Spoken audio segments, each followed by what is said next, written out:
بسم الله الرحمن الرحيم، والصلاة والسلام على خاتم النبيين سيدنا محمد صلى الله عليه وسلم. السلام عليكم ورحمة الله وبركاته. احنا النهاردة نتكلم عن فيديو بخصوص ألوان الحمام اللاحم الفرنساوي. هو البداية كانت أخ محترم جدا في الغية يعني، ونزل فيديو إن لو حد سأله، طبعا هنعرض الفيديو ونتكلم، والفيديو نعرضه من غير صوت ونتكلم وهو بيتعرض على الشاشة. أخونا بيقول، راجل محترم جدا على فكرة ولا نزكي الله أحدا يعني، هو بيقول الفيديو اللي انتوا شايفينه قدام حضراتكم ده، بيقول لو حد سألني الحمام اللي موجود في الفيديو ده لاحم فرنساوي هقول له أيوة لاحم فرنساوي، لأن هو ناتج من تزاوج لاحم سيلفر مع لاحم أبيض. تمام كده؟ طيب.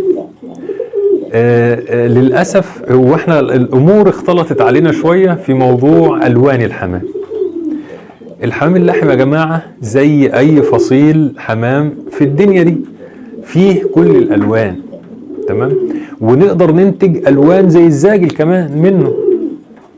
ولكن إمتى بقى نتحصل على ألوان الحمام ديت؟ لو احنا عندنا الحمامة البيور بلون بيور، بمعنى يعني مثلا أنا عندي حمامة بيضة لاحم فرنساوي، وعندي حمامة سيلفر لاحم فرنساوي. فطبعا ناتج تزاوج الاتنين دول بيشترط بعض الشروط. أهم شرط في إنتاج أو تهجين السلالات إن السلالات تكون بيور. سلالات بيور يعني مش داخلها أنواع تانية. زي ايه مثلا؟ انا عندي اللاحم الابيض وعندي اللاحم السيلفر، لما نجوزهم لبعض بيشترط ان السيلفر يكون نقي والابيض يكون نقي، عشان لما اجوزهم لبعض فينتج لي حمامه اقدر اقول عليها لاحم فرنساوي. ليه؟ لانها جايه من لاحم فرنساوي اصلي مع لاحم فرنساوي اصلي، فالانتاج لازم يكون لاحم فرنساوي اصلي بغض النظر عن الالوان. يعني ايا كان لون الحمامه المنتج بيكون لاحم فرنساوي، تمام؟ مش هقعد اقول بقى كينج مع لاحم فيديني لاحم فرنساوي، دي طبعا لا يجوز يعني. فلاحم مع لاحم بيدي لاحم، دي نظريه مفروغ منها. كينج مع كينج بيدي كينج بغض النظر عن الالوان، لان لما بنتكلم عن الوان الحمام ده ما بنخصش بيه فصيل معين من الحمام، بنتكلم داجين في الالوان، بنتكلم على كل فصائل الحمام بصفه عامه. لما نتكلم في الالوان بنتكلم عن الحمام بصفه عامه، ولكن احنا بنختص الحمام اللحم بالامر لان ده اللي احنا مربيينه يعني. طب لاحم فرنساوي ابيض مع لاحم فرنساوي سيلفر بيدي احمر، تمام؟ لاحم فرنساوي، بس الشرط اللي احنا قلنا لازم يتدخل في الموضوع بقى. الابيض ده نقي، الابيض اللي دخل في التهجين نقي، والسيلفر اللي دخل في التهجين نقي. زي الناس اللي بيدخلوا الكينج السيلفر مع اللاحم الابيض فيقوم ينتج حمام احمر ويقولوا عليه لاحم. ودي هنا مصيبه. ليه؟ لان هو انتاجه بيبقى رومي بقى او كينج شعبي، ايا كان المسمى، ان هي بتبقى حمامه خليط، لانها ناتج لتزاوج فصيلين مختلفين اللي هو الكينج واللاحم. طيب الفيديو المعروض بيقول ان اللي هيسالني على اللحم الاحمر ده او المبرقش ده هيقول لي ده لاحم، فانا هرد عليه واقول له ايوه لاحم، لانه ناتج عن تزاوج لاحم مع لاحم. كلام غايه في الروعه وعلى راسنا من فوق. ولكن لو سالنا صاحب الفيديو قلنا له انت جايب اللحم السيلفر ده منين؟ هيقول من علي صاحبي. ماشي يا استاذ علي، بعد اذنك انت جايب اللحم السيلفر ده منين؟ من محمود صديقي. ماشي يا استاذ محمود، انت جايب اللحم السيلفر منين؟ هيقول من ابراهيم صاحب خالي. وهكذا الى ما شاء الله، واحنا مش هنعرف فين اصل الحمامه وايه اللي دخلها وجات سيلفر ازاي واتهجنت مع ايه، محدش عارف فين الموضوع. وده ضربنا الشرط الاساسي وما عادش موجود. الشرط ما عادش موجود، اللي هي لازم السلالات اللي تدخل في التهجينات بتكون نقيه. طيب هيجي واحد دلوقتي ويكلمني ويقول لي في يا ابو صدام ما تسيب الناس تنتج وسيب الناس تشتغل وسيب الناس، ما انت عملت لنا لحم اسود مثلا، عملت لنا لحم اسود. عملت لنا لحم اسود، طب ما هو ده انا ما اقدر اقول لك رومي مش لاحم. يا جماعه هو اللي بينطبق على ابو صدام بينطبق على اي حد، واللي بينطبق على اي حد بينطبق على ابو صدام. احنا بنقول معلومات عامه للناس كلها، مش هنستثني حد بقى. فاللحم الاسود ناتج من تزاوج 3 الوان في الحمام اللاحم، وبعون ربنا ال3 الوان اللي دخلوا في التهجين، تمام، الجيل الاول من حامي الشركه الفرنسيه. تمام، طبعا عندي كل الالوان بختم الشركه الفرنسيه، فال3 الوان اللي دخلوا في تهجينه الحامه السوداء يعني الجيل الاول من حامي الشركه الفرنسيه.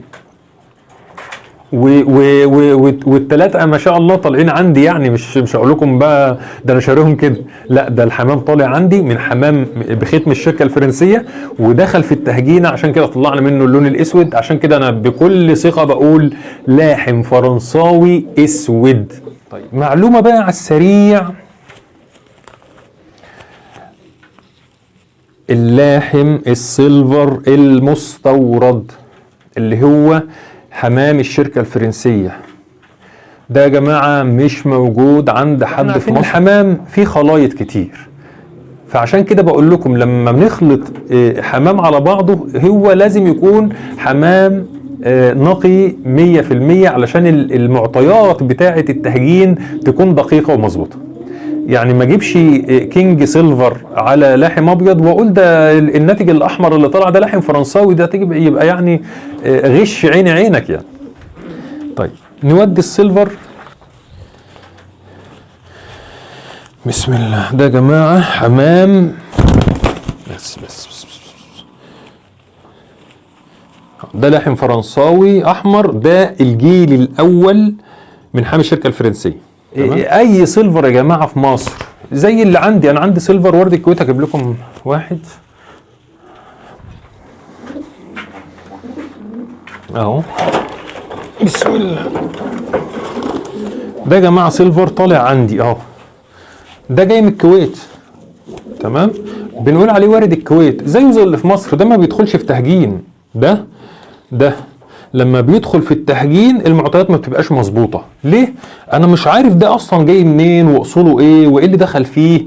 هو كده، هو اهو حمامه سيلفر، لاحم فرنساوي سيلفر اهي، لكن ابوها مين وامها مين وجدها مين جايه منين محدش عارف. طب ايه اللي دخل فيها؟ انا ما اعرفش. عشان كده ديت ما بتدخلش في تهجينات لان المعطيات بتاعتها غير دقيقه. ما ينفعش اهجن حمام سيلفر ما اعرفش اصوله فين علشان المعطيات هتبقى غير دقيقه بقى. يعني حتى لما اعمل حاجه زي كده ما اطلعش على العلن واقول للناس ده تزاوج السيلفر مع الابيض بيدي كذا، لان لو جوزناهم تاني مش هيدي نفس المعطيات، وجوزناهم تالت مش هيدي نفس المعطيات، لان الحمام ده اصلا داخله هجين. وعشان كده زمان كان في بعض الغواة الكبار بيقولوا للناس لما تحب تعمل لاحم فرنساوي سيلفر جوز الزاج الازرق مع اللحم الابيض فيدينا سيلفر، فنجوز السيلفر للسيلفر بقى عندنا سلاله سيلفر، بس للاسف ان هي مش لاحم فرنساوي. وعلى فكره انا استاذنت طبعا من صاحب الفيديو ان انا اعمل حلقه عن الموضوع يعني ونفيد فيها الناس. اجيب لكم بقى اخر حاجه،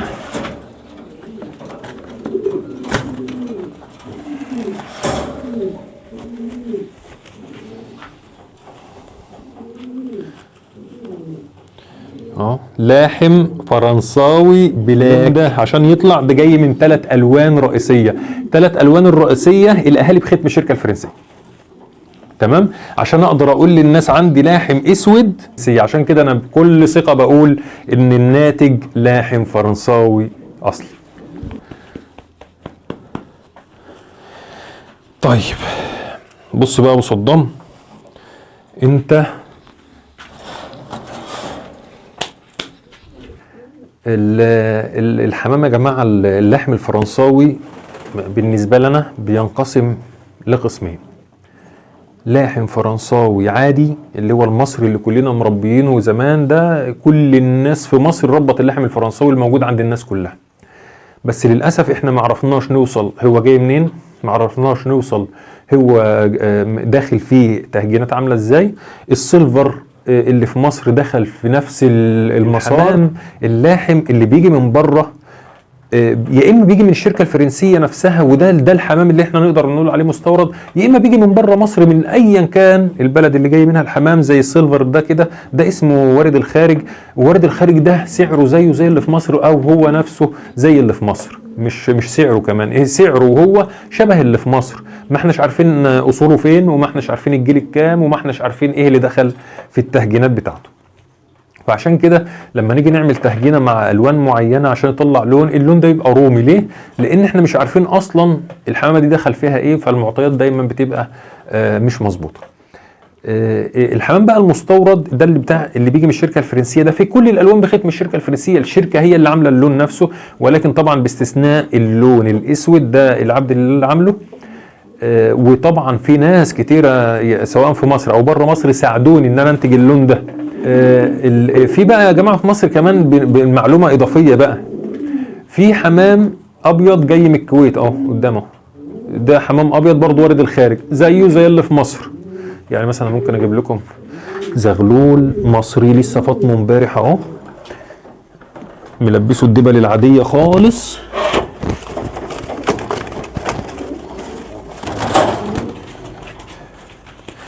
زغلول محترم مفطوم امبارح اهو، لابس الدبله العاديه خالص اهيت اهي، اللي هي الازرق والاخضر، حمامه عاديه خالص. تمام، شايفين بقى عشان لما نعمل بقى الكرب المقلوب، شايفين المثلث اهو. اللحم بقى يا جماعه بصوا، انا مش عارف اصورها لكم ازاي اهو، حمامه محترمه جدا اهي، ولكن المستورد كده عريض مره ونص عن، يعني انا اجيب لكم ايه حمامه من دي، بسم الله الرحمن الرحيم.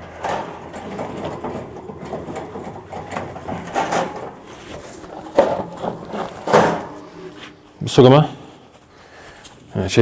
شايفين ديت عرض ايه ودي عرض ايه، شايفين صدر دي عامل ازاي وصدر دي عامل ازاي. يعني دي الجيل الاول من حمام الشركه الفرنسيه، دي اللي نقدر نقول عليه مستورد. طب ما جاي من الكويت برضو، يعني ده جاي من الكويت. تمام، الزغلول ده مثلا ب 150 جنيه، ده لو انا مأفور في السعر، يعني لو هبيع الجوز ب 300 جنيه فده عامل 150 جنيه. تمام، الزغلول واحد من ده ب 1000 جنيه، وده مش سعره الحقيقي، لا الزغلول واحد من ده يعمل 2500 جنيه، بس احنا يعني بنتهاود مع الناس في السعر شويه عشان كل الناس تربي حاجه حلوه. تمام. هل بقى ينفع اهو، ده بقى جاي من الكويت، الاهالي بتاعته يعني جايه من الكويت، وحمامه عاديه جدا وبتنباع بسعر رخيص جدا، مفيش مشكله. طب ده لما يدخل في تهجينه مع وارد الكويت السيلفر ده، فجابوا لي فرد حمام لونه احمر، هل ينفع ابيع اللاحم الاحمر اللي طالع من تزاوج الابيض وارد الكويت مع السيلفر وارد الكويت واقول عليه ده مستورد او لاحم احمر؟ فده اللي احنا بنتكلم فيه بقى، ان عشان مش قادر اتحصل على لون معين عشان سعره غالي شويه، وليكن حمام زي ده كده. تمام، ده انتاج يا جماعه، جوز زي ده يا جماعه مثلا عامل زي 3000 جنيه زغاليل، فانا طبعا مش عارف اتحصل عليه، فانا شغل دماغي على الناس، اروح اجيب دكر كينج سيلفر وانتهي لحم ابيض، واطلع بقى حمام شبيه لدحم الاحمر ده الاهالي بخدمه الشركه الفرنسيه. تمام، اروح انا انتجه من تزاوج الكينج السيلفر مع اللحم الابيض وابيعه للناس على انه جاي من بره، او ابيعه للناس على انه مستورد. بس احنا ما بنعرفش نقول ده جاي فعلا من بره، يعني ده الاهالي جايه من الكويت، ما بنقدرش نقول عليه مستورد. السيلفر ده بسم الله اهو، ده الاهالي جايه من الكويت يا جماعه اهو، ده الدبل بتاعتي العاديه خالص اهي دبلتي اهي العاديه. تمام، ده جاي من الكويت وده جاي من الكويت. الحمام ده ما اقدرش اقول عليه مستورد، ده الحمام ده ما اقدرش اقول عليه مستورد. المستورد هو الحمام اللي بيجي من فرنسا من الشركه الفرنسيه. طب اعرف منين الحمام جاي من فرنسا من الشركه الفرنسيه؟ الشركه يا جماعه والله بصوا، والله انتوا ولاد حلال اهي، انا عازل الانثى دي